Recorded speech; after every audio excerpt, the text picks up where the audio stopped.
Okay, I realize you didn't ask, but there's a few things we can fix here. Your back arm is bent. It needs to be dead straight. And you're creating an angle right here. We'll pause it. See that?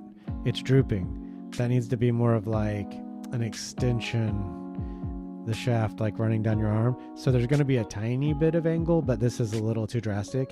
I met a guy today up at Smiley's. Let's take a look at how he does it real quick. Let's see here. He keeps his back arm dead straight. And he turns his shoulders, which is the byproduct is that the club goes backwards. He's not lifting that at all with his arms. Now, when we get to the top here and you're very close to your body, there's no width.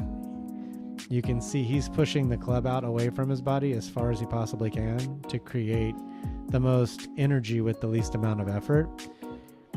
And that's really close. The next thing you want to notice right here is how his hands get really flat. You could literally lay like a pack of smokes across the top of those. When your hands get vertical, that causes steep over the top. So you can see right here, right there, I'll stop it, but see how your hands are up and down? They're not flat, kind of like you'd be holding a baseball bat.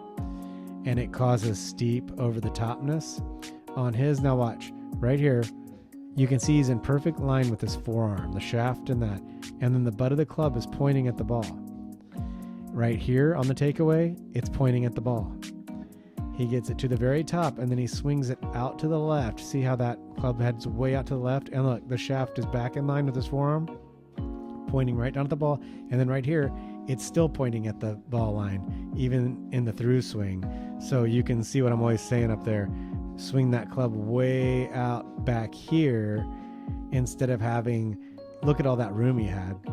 Instead of having the club head coming through this space right here, it needs to be going, almost hitting this thing back here is what your mind should be thinking, because you're having to stand up to get out of your own way, but that's only because he's starting out in the correct position, doing everything on plane.